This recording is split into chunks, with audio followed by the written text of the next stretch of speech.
Hello and welcome to Geometry 1.2, talking about linear measure and precision today here. And these are some vocab terms and terminology that you should know by the time we're done with this lesson. Pause if you need to and want to write those things down. You don't have to do that though, just make sure you understand the terms by the time we're done here. And make sure if you're one of my students, use extra examples in your book for additional help with any assignment you might have. So let's get right into it here and let's talk about linear measure and precision. So we're going to be using some rulers here. Other things, we're just going to be using the information in the picture and measuring things that way. But this first one should say a line segment. So a line segment, or simply segment. You'll hear me refer to it as segment much more than line segment, because I think that can get confusing. So if you say line segment, we're not actually talking about a line, we're talking about a portion of the line. So it can be measured because it has two endpoints. So it doesn't go forever in any directions. We can actually measure these segments. And a segment with endpoints A and B can be named as, you can write AB with a line over it or a segment over it, no arrows, notice, or you could switch the order of the letters. It would still be the same figure, it would still be the same segment. Its length or measure, however, is written as we write those two letters with nothing on top of it. So there's nothing on top of it there. That means the distance between A and B, the length of segment AB. So you could write it like that, or you could write it with a B first and then an A. So for example 1, we're using an appropriately marked ruler to find the measure of each segment below. So if you don't have a ruler, please pause this video and go try and find one right now.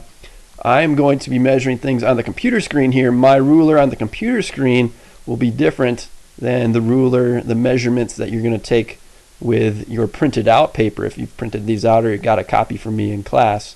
So I'm going to show you how it's done, and then I'm going to tell you what I got when I printed it out and measured it with a ruler on the paper. So go and pause if you need to, go get that ruler.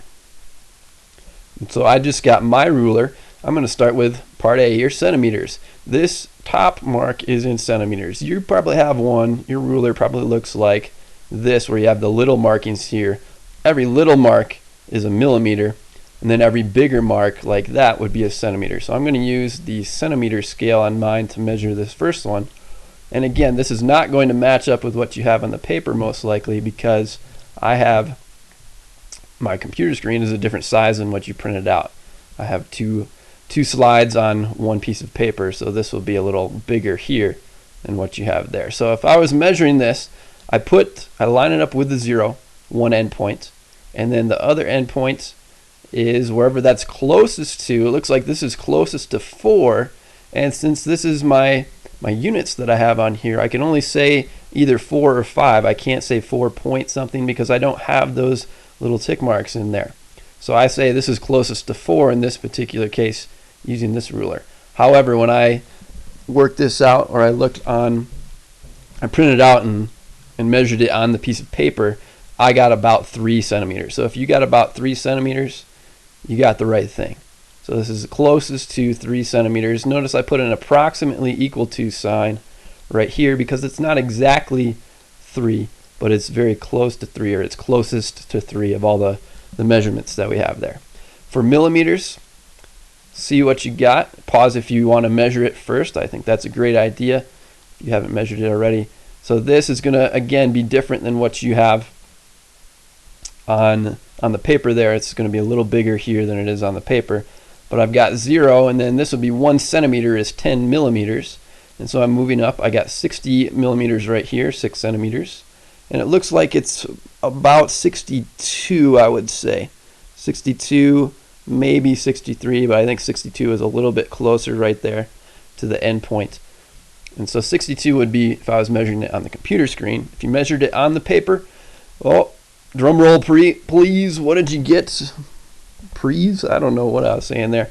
Approximately 43 millimeters. That's what I got when I measured it on the paper. So if you got about 43 millimeters, you got the right thing. I might go with 42. If you were there, it seemed like it was fairly close to 42, but I felt like it was closer to 43. And now I'm going to measure in 1/16 of an inch. So your ruler should have now an inch side as well. Each one of these little marks on here is a 1/16 of an inch. The slightly bigger marks on my ruler are an 1/8 of an inch. You probably have a ruler that has this a little bit longer at a 1/2 an inch and maybe a 1/4 inch as well.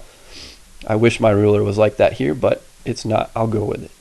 So this looks like it's about 2, and then this little mark right there would be back 1, 2, 3 from 3. So 2 and 13/16 on the computer screen. However, on the paper, when I measured this, I got about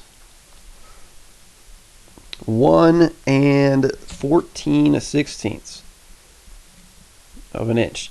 And this would be the same thing if you reduce this fraction as 1 and 7/8. So I'm going to reduce that fraction here. 16ths, in terms of 16ths, it's 14/16, but again, that can be reduced to about 1 and 7/8. So moving on to the second page, I'm going to get rid of my ruler now here. The precision of any measurement, that's this blank. The precision of any measurement depends on the smallest unit available on the measuring tool. The measurement should be precise to within 0.5 units of measure.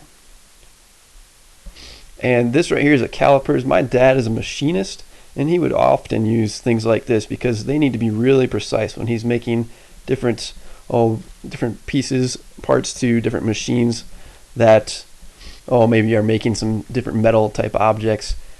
If they're not precise, things are going to fly off the machine, things are going to get stuck, get broken. So sometimes he would have to do things within like 1/64 of an inch, or even more accurate, more precise, I should say, than that even. So precision of an instrument, this is a calipers, it's very precise. It measures things very, very accurately. Our rulers, not quite as precise, depending on how many markings you have. You may have to get a calipers if you're going to do some really, really precise measurement.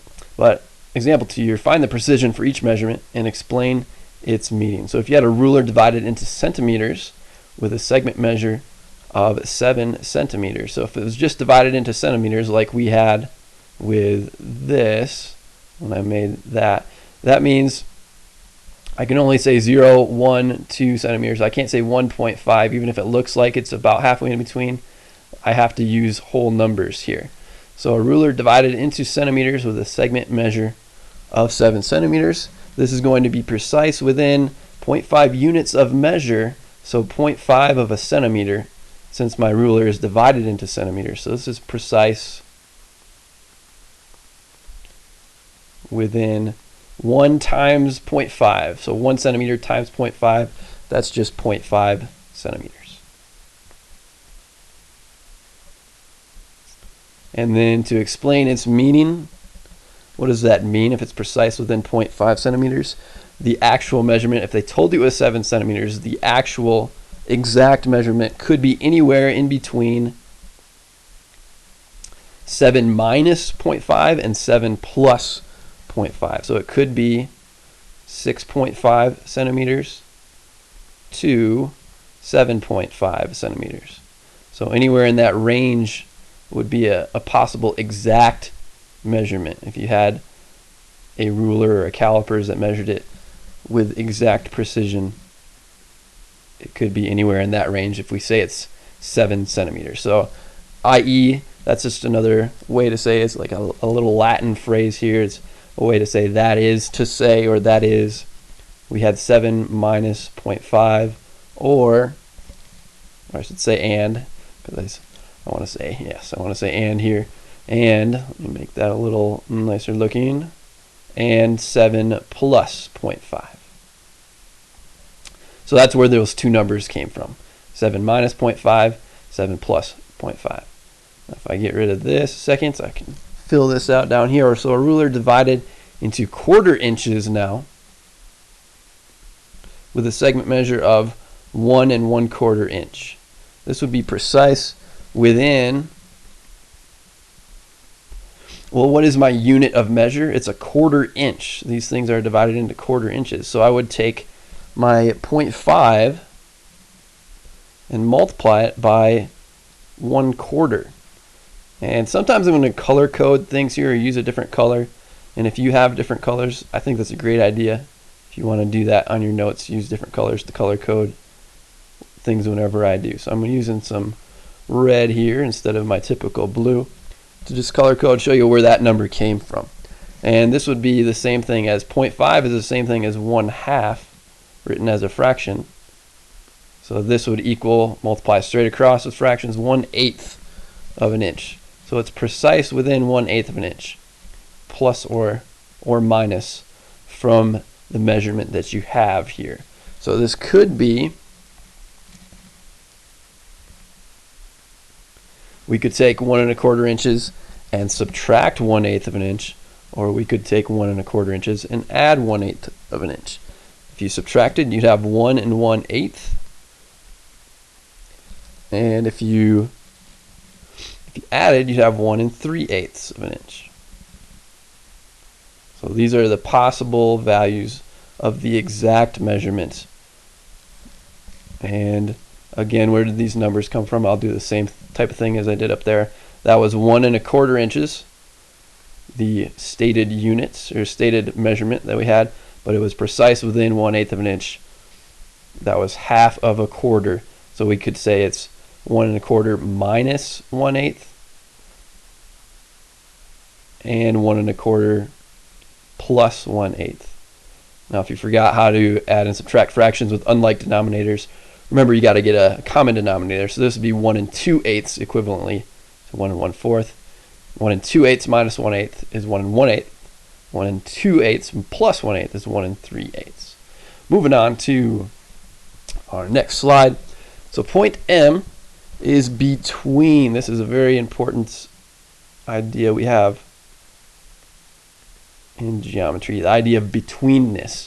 So point M is between points P and Q if and only if P, Q, and M are collinear. So again, that was from lesson 1.1. That means on the same line. And if we add the lengths of the segments, it should be not a P there, but an M. So PM plus MQ would have to equal PQ. So a couple of examples, one where it is between, one where it's not between. So if I put M on the line segment here itself, somewhere on there in between, not on top of P, not on top of Q, that would be an example of M being between P and Q. However, if I put M off the line, you might say, well, that's still in between these 2 points, but geometrically, our technical definition says that it has to be on the same line, it has to be collinear, and if you add the lengths of the segments, they have to add up, the pieces have to add up to the whole. So this one is not between P and Q because it's not collinear. I'm labeling that with an M there, not collinear. All right, so I look at these two pictures, cat and dog, and this is the reason why I feel like dogs are so much better than cats. You can disagree with me if you'd like, but you're wrong. We have cat and dog. CA plus AT would equal CT. A is between, it's right on the line segment here, it's right on this segment, it's between C and T, and likewise O is between D and G, it's right on the segments, right on that line segment here and here. So I've got finding CT and finding DO, that's what I want to do here and here. It looks like CT would be very easy to find. This is going to be a very simple, straightforward example to start, but we want to get used to, or I want to get us used to, writing out the letters first. If you get good enough at this, you don't have to bother writing out the letters first. But I know that the length of CT, the whole thing, would equal the sum of its parts. It would equal CA plus AT. So it's this segment, this portion of the whole segment, plus this portion of the whole segment gives you the entire length. And then I can fill in the numbers that I know, or I'm given in the picture. So I know CA given in the picture. It's written in the center of that segment, right on top of it or right underneath it. So we can assume that CA is 8. And I can also assume likewise that AT is 8. And that means CT would equal 16. What's my units? Always include those if you have them. Units are given here as inches, so this would be 16 inches. And then DO, now I could say that DG equals DO plus OG, and I could solve it like that, but I can see that DO is going to be the whole segment minus this portion, would give me the leftover part right here. So I'm going to write it like that. DO is DG minus OG. That means DO would be the whole segment, 8.9 meters minus 6.2 meters for OG. So DO equals 2.7. My units are meters, so I make sure I include that in my answer. And final slide here. This is why it was important to, I think, get used to this, writing out the letters first and then substituting in the values that we are given. So this one is going to, I think, become very evident why I did that. So I want you to find X, Fs, and Fh if S is between F and H. Fs equals 3x, Fh equals 5x minus 2, and Sh equals 12. Might seem like a handful at first. However, let's take it one bit at a time here. So Fh, if S is between F and H, so that means I could say this is F, this is H, and S is somewhere in between there. Do I know exactly where it is? No. If I put it halfway, which I'll do here, does it mean it's exactly halfway and that this has to equal this? I'm not saying that, no. I'm just saying it's somewhere in between there. I'm not exactly sure where. I'm going to continue labeling things. I know Fs is 3x, so I'm going to put a 3x above Fs. Fh is 5x minus 2. That's the whole thing. So I'm going to put little marks like this, and above that I'll put a 5x minus 2. So the whole thing from here to here, 5x minus 2. And we have Sh is 12. There we go. And so it looks like I could set this up as a valid equation. I can say that Fs plus Sh equals Fh. Since S is in between F and H, that has to be true. And so I can now plug in what values I have in the picture. So I've got Fs is 3x. I'm going to place Fx there, replacing Fs with 3x. Sh is 12. So I'm going to replace Sh with 12. I'm going to substitute that value in. Fh is, I'm told, 5x minus 2. So I'm going to replace Fh with 5x minus 2. And I assume that you have some basic algebra understanding coming into this class. If you don't, you may want to review some of those things before we get into this class too much. But if I subtract 3x from both sides, that gets me one step closer to getting x by itself on one side. So that's going to get this to cancel out here and here. If I add 2 to both sides, that'll get the, I call them regular numbers sometimes, that'll get the integer values on the other side without the variables. So this would leave me with, I've got 14 here. These x's canceled, this 2 canceled, and I'm left with 2x on this side. And then I can divide both sides by 2. The things I'm doing in red here, you may not have to do. You may be good enough at this where you're beyond the point where you need to show those steps. But that's there in case you need it. I think it's a good idea to show those steps. So 7 equals x. A lot of people I see do problems like this, stop right there. Oh, I found x, I'm done. Hold on. I even wrote it here, underlined, and you're probably not going to see it underlined later on, but it is here to emphasize that you need to find all these things, 3 things here. So Fs, now I need to look at the picture again. Fs was 3x. I know what x is now, so I just replace x with what it equals, with 7. So Fs equals 21. There's no units given on this picture, so I can just say the number and not write any units. And then finally Fh, I needed to know that as well. This was 5x minus 2, so 5 times 7 minus 2. That's 35, and 35 minus 2 is 33. And the nice thing about questions like this, in the end, you can check your answer. Beautiful. We've got 3 times 7, that's 21. We know that already from here. We've got 12 right here, so 21 plus 12. Does that equal 33, the whole thing? Sure does. Now notice, this is 21 here, this is 12 here. Is this drawn to scale? Is S accurately placed on this segment? No. So we can't assume things just by looking at the picture. We can't say, oh, FS looks like it's the same length as SH, therefore it is. No, be careful with that in geometry. You have to be either given the measurements or told you can use a measuring implement to measure the lengths of the things, or you have to use the information like we did here to find the lengths of things.